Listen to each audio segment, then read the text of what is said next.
Look at the picture. See the skull. Visible Frankenstein controls. The Brain Thoughts broadcasting radio. The Frankenstein earphone radio. The latest new skull reforming to contain all Frankenstein controls.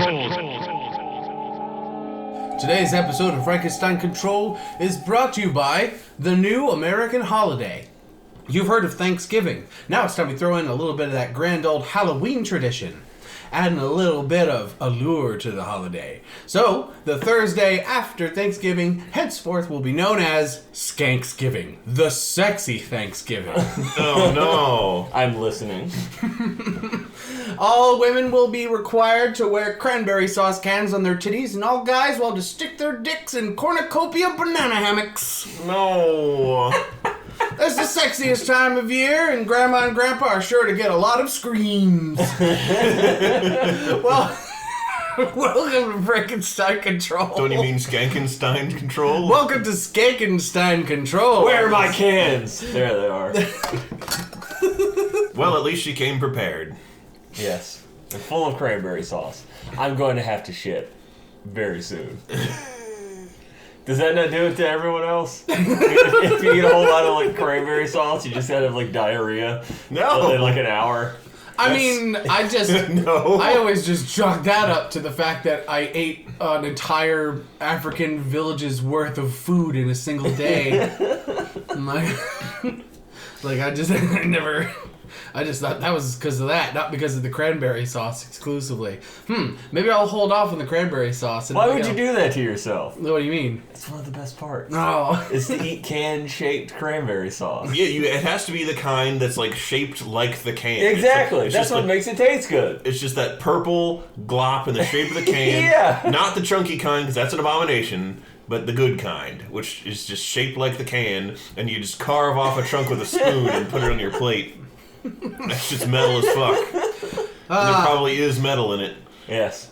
But you know what? Speaking of, welcome to Skankenstein Control. I'm your host, the perfectly shaped cylindrical purple blob, Taylor Russell. To my right is Ada Ship. Don't you mean Ada Boat? Gravy Boat? Oh. I'm Gravy. Oh, I get it. It took me a second, but I got it. And in front of me, as always, is B-Rye. I'm B-Rye, and I'm the book report that got assigned over Thanksgiving break that I hope you didn't forget about. Spoiler, you did. Yeah. Or rather, no, you didn't forget about it, but you didn't do it. Exactly. Because fuck you. Yep, exactly. Yeah, fuck that shit, man. You assign homework over Thanksgiving weekend, you are the devil.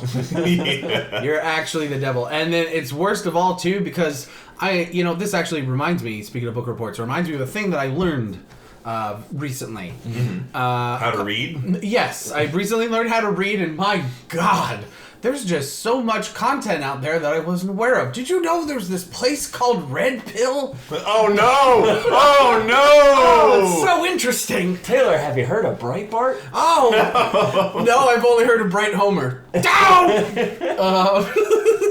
Lissa loves CC Lemon, the Japanese soda, and I did not know that the Simpsons are primarily known in Japan as the marketers of CC Lemon soda, hardly at all for their show. Yeah. And there's just ads everywhere for this soda with Bart and Homer on them. Is it because Lemon. they're yellow? Yes. Oh. Is that where the Mr. Sparkle episode comes from? I don't know. I think the Mr. Sparkle episode predates their use as CC Lemon mascots. Ah, that good old not by a lot. That good old Nostradamus-esque Simpsons prescience. Yeah.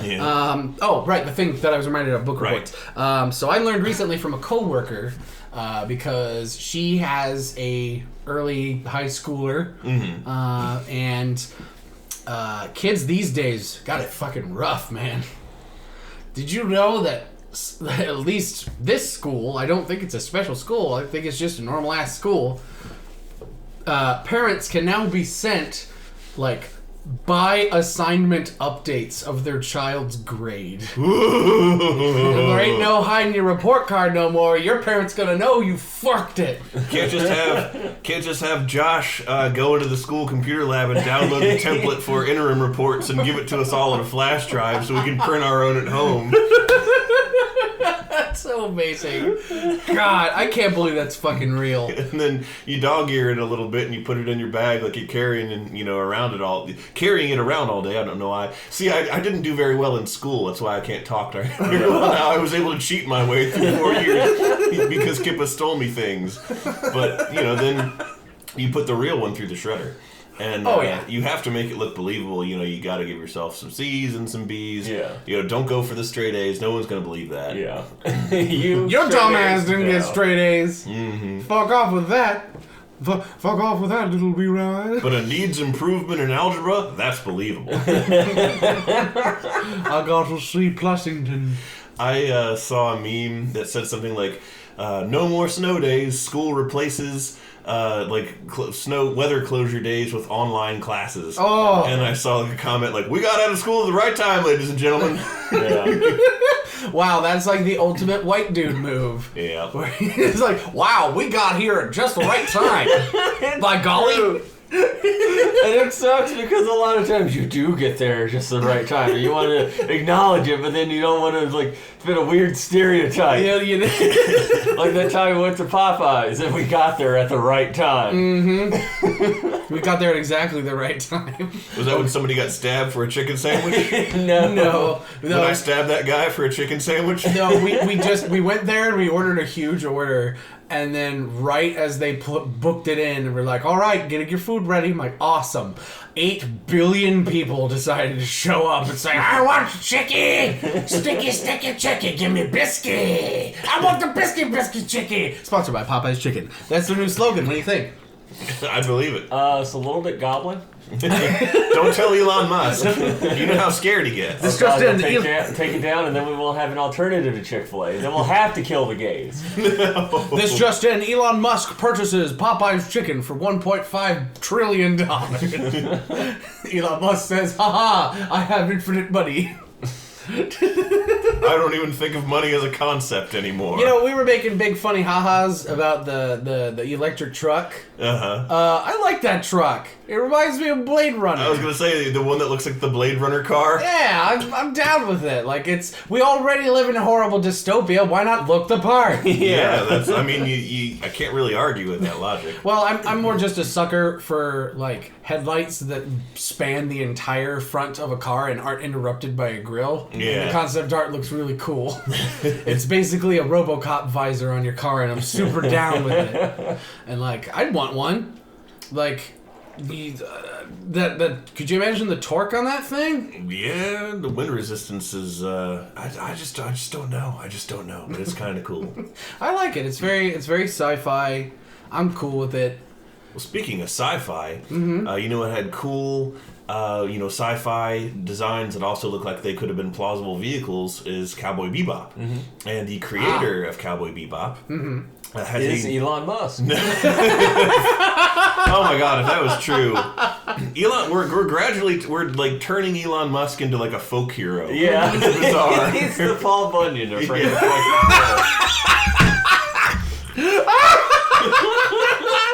Oh my god. Oh, Elon Musk was a 12-ton ass going through the Amazon forest, burning it down. It took 12 imprisoned indigenous tribesmen to butter his skillet for his giant pancakes that he ate. What the fuck was Paul Bunyan about? Paul Bunyan was about... I saw a Disney cartoon about Paul Bunyan because it popped up in my YouTube feed because my autoplay is fucked because my range of weird shit that I watch is too great. I got the same recommendation. I haven't watched it though. No, really? Yeah. No. Yeah, it was Paul Bunyan is just a legendary figure created by some folks who probably had way too much peyote. And they made a story about a giant baby who turned into a giant man, ate a lot of pancakes, found an ox that was so big they made the Great Lakes when they stomped around like a bunch of gorillas. And then they fucking chopped down a bunch of trees and they said, gosh, you sure are good at chopping down trees. And then this guy comes along and he's like, ha! I'm Sludgeworth Q Capitalism, Jim Sterling's best character. And I made a machine that can chop down trees and put them in the river to send them down way faster than a giant and a cow. And then Paul Bunyan goes, no, You can't make a dang old machine faster than old me. Then old me. Than old me. Well, I challenge you to a rock off. He's like, I challenge you to a chop off. We'll see who can take the most trees down and place them down river. And then he kills him. Well, no, he doesn't. They have a contest, and the machine beats him, and he wanders off to Alaska, the last frontier of America, in his shame of being beaten by a machine. And that's why all the landscapes in Alaska is fucked up, because him and Babe the Blue Ox keep wrestling each other. And they won't stop, but it's very homoerotic. They are both erect the whole time. And the Alaskan natives are like... Miss me with that gay shit. Well, gee, it's almost like as if the rugged guys who used to do all those jobs out in the woods and then the other heavy labor shit had a deep-seated fear of being replaced by machinery at the Industrial Revolution thing because of that whole John Henry, the rail driving man. That's the other one that I don't know. Did you guys ever hear about that one? Yeah. Yeah, and Pecos Bill, the guy who fucks tornadoes. Sure. We'll go with that. But John Henry also had a thing where, like, he had to beat a machine, and then I think he died because his heart gave out when he beat the machine. Wow. Oh my god, it's like Balto. Yeah. I want to backtrack just a bit because this got insane. That's a Skanksgiving tradition. Yeah. No, I mentioned Cowboy Bebop. Well, the creator of Cowboy Bebop has a new anime. Oh. Space Dandy? It's on Netflix. It's called Carolyn Tuesday. Oh. And it sort of kind of could be interpreted as sharing the same universe as Bebop. Really? Because it takes place on Mars. In a very similar society to ours, but just, a lot more future-y. And we've terraformed Mars and all that shit. And it sort of looks like on Bebop on the few times that they go to Mars, and it's like Mars isn't filled with racist cockroaches, is it? No, it isn't filled with racist cockroaches. Okay. Please, let's not talk about that. Thank God for that. I know what you're talking about. Yes, anyhow. I've seen... I love how, let's not talk about it, but I kind of want to mention the fight scenes in it are cool and very emotionally charged, from the clips that I've seen. It's just... I can't get over the subject matter. I can't get over the bad guy designs. It's like I don't how do you not how do you not know? How do you not know? I think they do. Oh, I try and see the best in people. Maybe they're just really stupid. Yeah. Oh, I'm sorry. So on to Breakfast at Tiffany's. Yes, Carolyn Tuesday is about these two probably about 16-year-old girls who live on Mars, and they are one's a rich girl who runs away from her Hillary Clinton mom and their political rich family because she just wants to make music and she doesn't want to. She was done with that shit. She don't want any part of it. And then the other girl is she's on the poorer side of things and she's stuck in a bunch of dead end part-time jobs, and she also wants to get into music. And the two of them meet and form a musical duo, and they're very good, and they have a lot of fun making music together. So this is K-On! In space? Pretty much. And then they get an agent and a DJ who become their friends and who try to help them get gigs. And are they called the Holograms? No. Okay. They try to get their careers off the ground, and all the while dodging her, rich, powerful mom of one of the girls, And it's sort of... because I said, the money that's used in it is Wulongs. Bebop. Oh, okay. Huh. Like I said, you could sort of cautiously accept that it's same universe as Bebop. Yeah. Which is pretty sweet. Well, this show goes on this way for a while. The girls get various small-time gigs and have, some success, and they get... some success on social media and stuff like that. It's a little jarring because it's sponsored by Netflix and has Netflix's big money behind it. They actually get to use the real names of things. So they're you're on Twitter and you're on YouTube and they mention real products and stuff. And so you're it's a little bit jarring to see that. And you're oh, they don't have to use a pseudonym for that because Netflix just paid for them to be able to say it. Probably got money to be able to... They said YouTube? Yeah. Oh man, that's... And this takes place in the future? Yeah. Oh boy, this is very optimistic. Oh, I know. Let's not get into that right now. That's something else. But all of this comes to a head when the girls get placed on this talent show because they're having a hard time making it big. So Mars has Got Talent. It's basically that. It's exactly that. Oh, okay. And it's like very, very realistically that.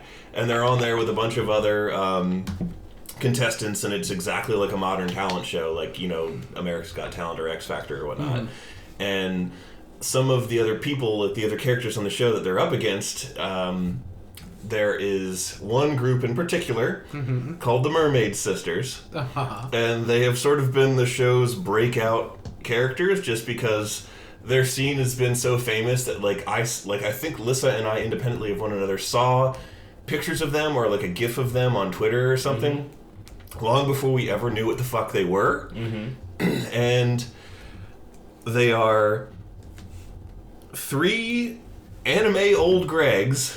Oh, what? Like, who sing a very well harmonized, like, doo-wop, you know, kind of like barbershop quartet kind of song, the lyrics of which consist entirely of a long, unbroken string of uncensored profanity.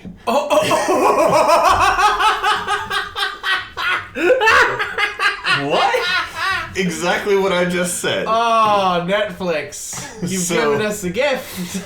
Go on that there Interbutts and put in Mermaid Sisters. Carol and Tuesday Mermaid Sisters and watch their little performance. You won't be disappointed. I'll have to pause the episode and do that right now. Yeah, I recommend it, honestly. But it's a cute show. Okay.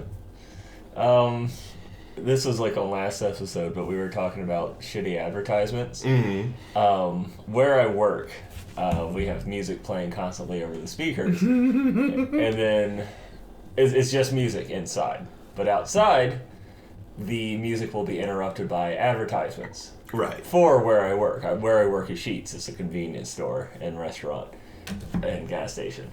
And all of their advertisements are really bad. And I hate them. Like, there's one... What, are they like thirsty? Step in a pile of sheets. No, it's like... See, that would be funny.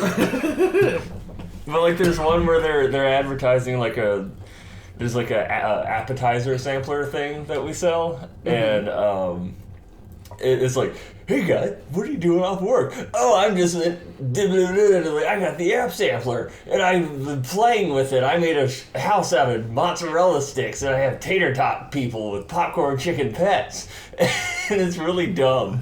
And do you not know how food works? Yeah, and like the way it ends is he tells him how he's building a house, and the guy's like, oh, so where are you going? Oh, I'm going to Sheetz to get mozzarella sticks, popcorn chicken, and tater tots to eat.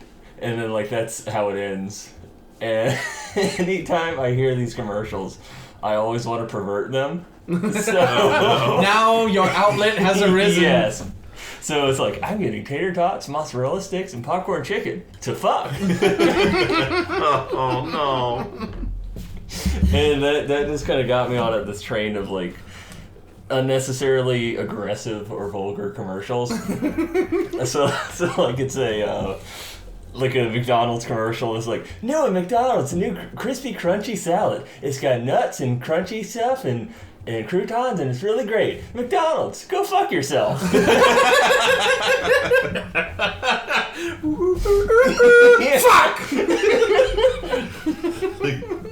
Come on down to Subway and try our new $5 footlong, a new different sandwich each week. With a $5, sub, you can also get chips and a drink. Subway, slam your dick in a door jam. Subway, eat cocks. Yeah. Stop on by now to Best Buy for the best deals on Sony TV. The Sony PlayStation 4 for only $5. Also, you can get right in the door at the Doorbuster deal, where we go and just slim a fat dick right up your nose. Right up your nose. Come down to Best Buy. We'll fuck your nasal.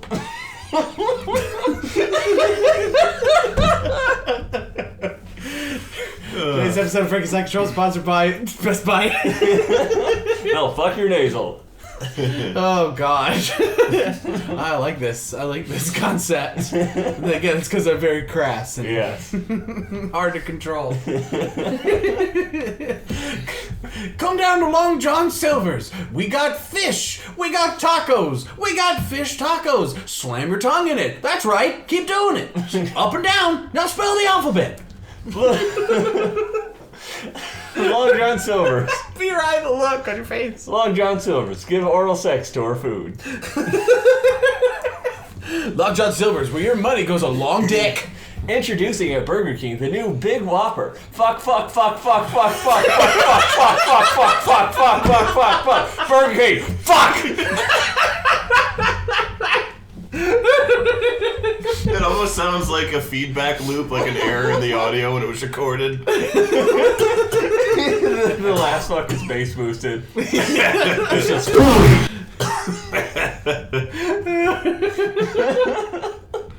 Oh, Jesus Christ. Oh, what a Skanksgiving treat.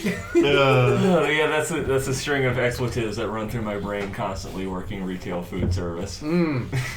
So, is this the beginning of Uncle Ben's 2.0? Maybe. But it's just Uncle Fox. Uncle Ben's fucks. He does. That boy, look at him, he fucks. He's got a 12-inch dick. He ain't afraid to slap you And with he it. fucks the competition. Uncle Ben. Zatarans is his bitch. Uncle Ben's takes Zatarans, bends him over, and says, I think you're pretty. Zatarans. No. Zatarans reels back and says, take me, Rice Daddy. Okay, they made it consensual. It's Yeah, fine I mean, of course. Don't interrupt me. You make it. You make it unconsensual by interrupting my beautiful, blooming romance novel, Rice in the Moonlight. Have I died and gone to hell? I mean, I know I deserve to, but It's just the annual Skanksgiving tradition. Yeah, I mean, I'm sitting here naked with nothing but a cornucopia on my crotch and 2 cranberry cans on my cans. I'm gonna get a little vulgar here. I've turned into a trash bag full of oyster stuffing, which is exactly where it should go. And hopefully it all ended up. I wonder if my family would like legitimately be offended if they heard that part of it. It isn't the quality of the food I'm disparaging, it's just the fact that seafood doesn't belong in good food. Yeah. The seafood is horrible. Meanwhile, he get a call from his parents and be like, Pira, you don't like any oyster stuffing, you breaking your mama's heart. It's like, why are you Italian? Bira, you have a very rich Italian heritage. Sure. Jersey Shore. The Italians are known for being pallid, cold-loving giants. You like the cold? I love the cold. Oh, I didn't hate know- heat. Oh, I didn't know you were of my people. Yes. I'm Yeah. a frost giant. But you're not fat. No. See? You don't have to be fat to hate the heat.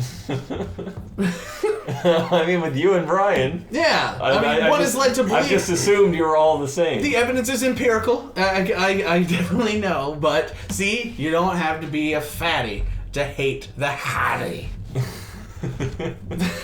See, we come to a lot of discoveries here on Frankenstein Control. This open format is it leads to many discoveries. It also has something to do with the fact that there's a really big gas leak in the room and we haven't figured out how to fix it. There's a lot of holes in our brain. At least we fixed the rat leak. Oh God, are we gonna talk about that? Sure. Okay. We had a rodent problem a couple weeks ago. I didn't know about that. A single mouse got in the house last week. I noticed it while I was sitting in the main room working on a puzzle, and I just hear like this rustling in the corner, and the little mouse skitters out like, "Whoo!"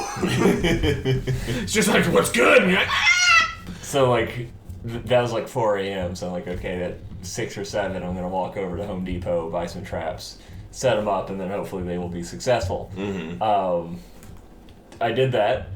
On the way to buy the traps, I was actually blessed in the hunt by a cat.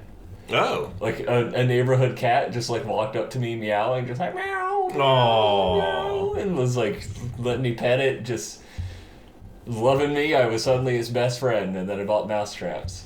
And it's like, good hunter, you must join the hunt with me. What does that Khajiit that's a member of the Blood Moon Coven say in Skyrim? Like, fellow hunter, your scene is too strong. Only you can bring him down now. You are the last of us. It's like, then he goes, "Oh!" and dies immediately. And like he does that thing where because he dies, the game violently like unequips his weapon, and so his sword just shoots out of his dead body and like flies across the room. Even though he didn't throw it, he just fell over dead. Did that happen when you pet the neighborhood cat? Yes, it did drop a sword. I foolishly neglected to pick it up. My equip load was already too high. I didn't want to be over encumbered and unable to run. So anyway, you got all you were visited by the neighborhood cat of hunt blessings, and you shared in the next 60 seconds or receive curses of Mises. So you did all that, and you got back home, and that was when I was getting up and getting ready for work. And you just up and go in the door, and first words out of your mouth is like, "We got mice." I'm like, what?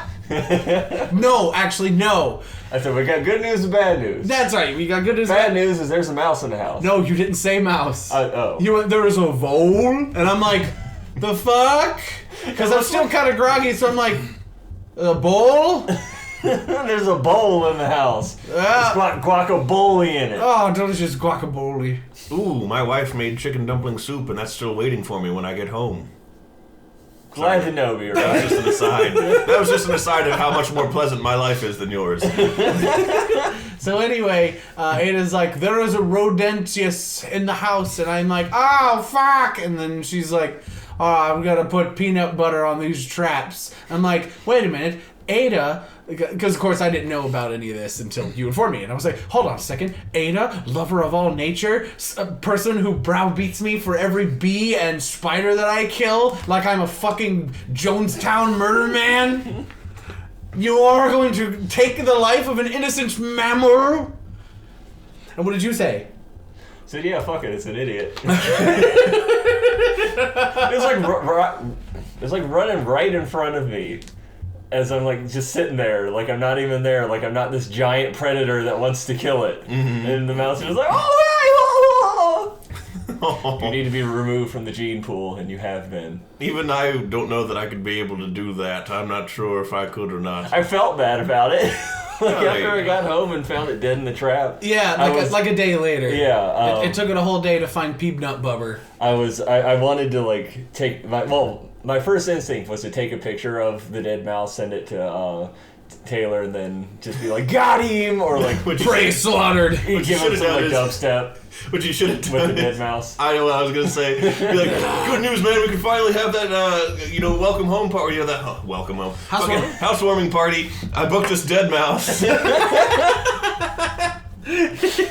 then just that picture. That's pretty good. And please tell me you used a snap trap and not a glue trap. It was a snap trap. Yeah, it was a snap trap. It died instantly. Good. Because glue traps are horrible. Yeah, I wouldn't do that. I don't want to make something suffer. I just want it out of my house. If I could just grab it and like put it in outside and have it guarantee that it not trying to get back immediately, and like not chew out of the trap or just not go in the no-kill trap at all, I would do it, but I don't trust that. Killing is 100% effective. Yeah. There's no better status effect than death. But like, it's funny because I got 2 messages in quick succession. First message, got the mouse. Next message, you need to clean it up. Like, I was going to clean it up, but then I looked at it and I could like feel its dead weight wiggling around in the trap as I walked. Like, thinking about it, and I could not handle that. Like, I'm squeamish right now. I don't like the idea of carrying a corpse around, no matter how small. And so, naturally, I got home, and sure enough, there's a dead-ass mouse and on the floor. I'm like, listen, check it out, it's a dead mouse. Everyone's gone. And I disposed of the body. And there were some gruesome details, but I don't want Ada to throw up all over the microphone, so I won't go into it. All I'll say is that there was a hole in the faceplate of the trap that, like, perfectly framed one side of the mouse's face, looking directly up at me, like, why? Oh no! I was like, oh man. I literally looked at him, I'm like, don't look at me like that. John Hodgman, because all good comedy things can be traced back to John Hodgman, has a chapter in one of his most recent books, not his most recent, but his second most recent book, where he describes how his daughter, I think it was his children in general, had a pet hamster that was like very difficult to keep alive. At the same time that he was actively trying to kill all the mice that were infesting their house. And I think the hamster's name was Flurry or something. And he's like, I can't really tell the difference logistically between the two organisms. And so every time I would pick up one of the dead mice, it would look at me like, why is this happening to me? Why is this happening to me and not Flurry? Because Flurry has been chosen. And he said it was a classic tale of, because Flurry is a mouse elite, and this is a rich mouse, poor mouse. Oh, it was funny, but now I'm just reading somebody else's jokes. Speaking of, I'll cut the tension with a different joke. You mentioned the Jonestown murder man. Oh, great, yes. Let's go from one morose subject to the next. Hey, why does nobody make Jonestown massacres jokes? Why? Punchline's too long. Oh, no.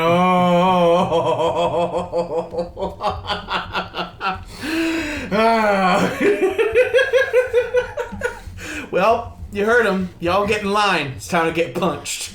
It's another Skanksgiving tradition. Talk about dead rodents and getting punched. Yes. Atone for your crimes. Line up. Here it comes. Here I come. Ow. That actually hurt less than I was worried it would. Could you give me another? Uh-oh. Good night, everybody. Now even you know I am a menace. I hand you the secrets to save the entire human race and the entire universe.